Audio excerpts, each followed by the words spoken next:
5 News at noon starts now. Vice President Vance meets with Netanyahu as the U.S. pushes to hold the fragile Gaza ceasefire. And the Fayetteville City Council weighs in on when voters will decide on their $300 million bond project. 5 News reporter Jacob Luthi shares the latest from this week's meeting. Thank you for joining us for your 5 News at noon. I'm Morgan Wrigley here with meteorologist Danny Cassidy. Hello. On another beautiful fall day, looking towards some more rain this weekend. Yeah, looking for more rain this weekend. But yeah, for the next 2 days, it's going to be beautiful, very fall-like, and really couldn't ask for much better weather for mid to late October. We'll show you what's going on right now across the region. We're seeing plenty of that blue sky. Temperatures right now in the upper 60s and low 70s. So again, a gorgeous shot all across the 5 News coverage area. It is a little bit warmer, at least for northwest Arkansas compared to this time yesterday. But for the River Valley, it's a little bit cooler because that cold front was kind of taking shape. So you can see about maybe a couple degrees warmer northwest Arkansas. Might have exaggerated that a little bit, but a little bit cooler in the River Valley compared to this time yesterday. But by the time 3 and 4 o'clock rolls around, we're actually seeing those temperatures go up. Yesterday they were going down through the afternoon. This afternoon they'll be going up. We'll see that top off around 74, 75 degrees for northwest Arkansas. We'll see a few passing clouds later tonight, but otherwise seeing very clear and quiet conditions. Then for the River Valley, temperatures getting close to 80 degrees, and we'll continue to see again a few passing clouds later tonight. Again, the big difference for this afternoon compared to yesterday afternoon is it's going to be very quiet in terms of the winds. Not expecting much in terms of winds. So nice and quiet over the next couple of days. A little bit warmer this afternoon, and that rain, it's trending a little bit less in coverage for Friday, but we're still expecting some sort of rainfall, especially as we head into Saturday. Let's talk more about those rain chances here coming up in your full forecast. Morgan. Thanks, Danny. We have a new photo of the New York murder suspect arrested by U.S. Marshals in Fayetteville. They say Rafael Anselmo was wanted by the state of New York for second-degree murder and a weapons charge. Video shows the crime scene in Syracuse back in September. 2 men were shot and one of the victims died. On Tuesday this week, police located Anselmo at an apartment complex off South Lewis in Fayetteville. He reportedly tried to take off by jumping out of a second-story window, but was quickly arrested.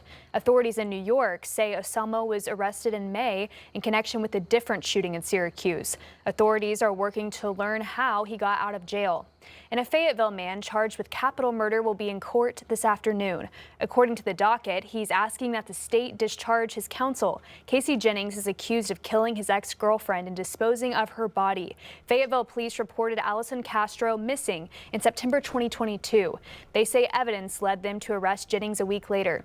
He pleaded not guilty to all charges, and his jury trial is set for February of next year. Jennings' lawyers at the time have also asked that evidence collected at his home be kept out of the trial. A hearing to decide on that is scheduled for next month. Sequoyah County District Attorney Jack Thorpe says his office is looking into allegations of a sexual assault at a Sallisaw elementary school. The Sallisaw school superintendent says the incident happened during recess last week at Eastside Elementary. The alleged victim's mother told 5 News her son was sexually assaulted and is demanding more action from school leaders. We talked to an attorney representing another student allegedly involved who says the accusations are false and sensationalized. He urged the community to let due process take its course. I hope that people will appreciate how sensitive this is, given that we are talking about 11-year-old children, and we are talking about an incident that happened in the wide open, in front of people, in front of staff. The county district attorney said he could not comment on specifics of the investigation because it's a juvenile matter. We'll keep you updated on the investigation. In Central Arkansas, the Democratic Party is taking Governor Sarah Huckabee Sanders and Secretary of State Cole Jester to court over a vacant seat in the Arkansas House. On September 30th, Representative Carlton Wing resigned, leaving District 70 without a representative. The district, which includes parts of North Little Rock and Sherwood, serves about 30,000 Arkansans. Governor Sanders called for a special primary election to coincide with the statewide general primary on March 3rd of next year, followed by a special general election on June 9th. Marcus Jones, chair of the Democratic Party, says the governor's actions violate state law. Giving citizens representation is a fundamental right guaranteed to Arkansans by our Constitution. Refusing to fill this seat, violating state statute, and leaving those Arkansans without representation, it is simply wrong. In a statement, the governor's office said lining up the District 70 special election with the District 26 special election is, quote, common sense and saves taxpayer dollars. Courts will now decide whether the election must be moved up. A new community-driven approach to Fayetteville's housing crisis could soon be on the horizon. City council members just approved applying for a $60,000 grant to help kickstart the plan. 5 News reporter Jacob Luthi gives us a closer look at how the city is looking to solve the housing crisis. It seems that housing, or a lack thereof, is a topic of conversation at almost every Fayetteville City Council meeting, and last night was no different. Council voted to approve and allow the city to apply for a grant from the National League of Cities to fund a pilot program that looks to combine workforce training with home renovations. Last month, the city, along with Circles NWA, hosted a 2-day community workshop called Co-Create, asking residents to help come up with solutions to the city's housing crisis. The event wrapped up with a pitch contest, and the winning idea was moved forward to City Council for funding approval.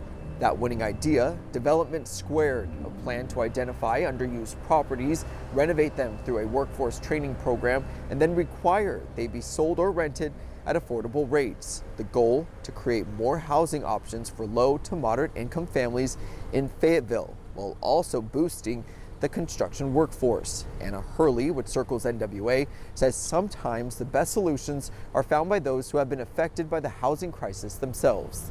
There's these houses that are perfectly good that are sitting there.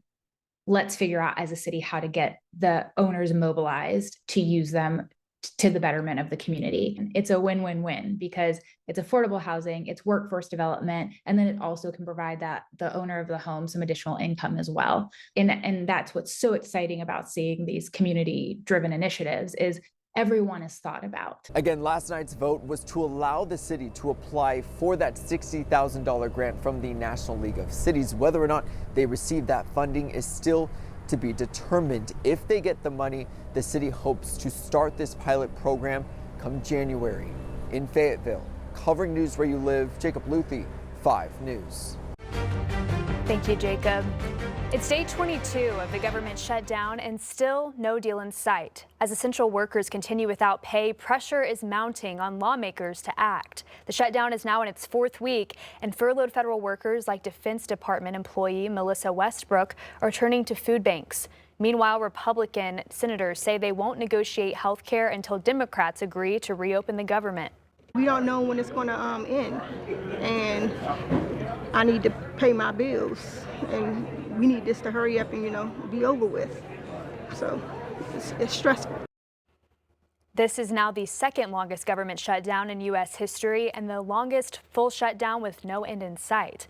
A 12th vote on GOP funding could come later today. Well, there are new tensions over immigration arrests on both coasts. In Los Angeles, a man and a U.S. Marshal were shot during an ICE stop. And in New York, street protests erupted over ICE raids. In New York's Chinatown, ICE agents targeted street vendors accused of selling counterfeit goods, prompting protests that spilled into the streets and ended at the Federal Plaza, where detainees are being held. Meanwhile, in Los Angeles, officials say a driver suspected of being in the U.S. illegally rammed federal agents' vehicles during a traffic stop and refused to comply, leading to a federal agent opening fire. Both the driver, Carlitos Ricardo Parias, and a U.S. Marshal were injured.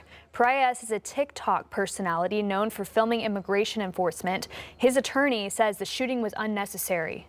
What we know about Richard is he's a very pacifist man. He's very calm. The police officers here know him. They know that he's very respectful. Parias is now charged with assaulting a federal officer and will appear in court later today. Back in New York, state leaders are pushing back against ICE, with the governor saying you don't make New York safer by attacking New Yorkers. Now to Israel, where Vice President J.D. Vance is meeting with Prime Minister Benjamin Netanyahu as a fragile ceasefire deal in Gaza continues to hold. But there are still very big questions about what's next. CBS News' Holly Williams reports from Israel. The Vice President's here to push all sides to stick to the fragile ceasefire, including Israel's Prime Minister Benjamin Netanyahu. Just 3 days ago, Israel briefly resumed its deadly strikes in Gaza. Israel said it was responding after Hamas militants killed 2 of its soldiers. Yet the Vice President says he's optimistic the truce will hold. Things are going, frankly, better than I expected that they were. He held a press conference last night at a new facility in southern Israel, where around 200 American troops are helping to monitor the ceasefire. What do you think the likelihood is that it will last long term? If you had to put a number on it, a percentage. Can I say with 100% certainty that it's going to work? No. But you don't do difficult things by only doing what's 100% certain. Last night, Hamas returned the bodies of 2 more hostages. But many are sceptical that the group, which is designated a terrorist organization by the US, will ever hand over its weapons. In fact, both sides have a... Alon Pincus was an advisor to 4 Israeli foreign ministers. He's also a fierce critic of Prime Minister Netanyahu, who he believes will try to back out of the ceasefire deal. He knows that if everything stops now, and there is progress into the next phases, that almost inevitably means that he will be deemed as the guy who failed to defeat Hamas. The Israeli media is reporting that Secretary of State Marco Rubio will also come here this week. US officials are working very hard to keep the president's peace plan from being derailed. Holly Williams, CBS News, Tel Aviv, Israel.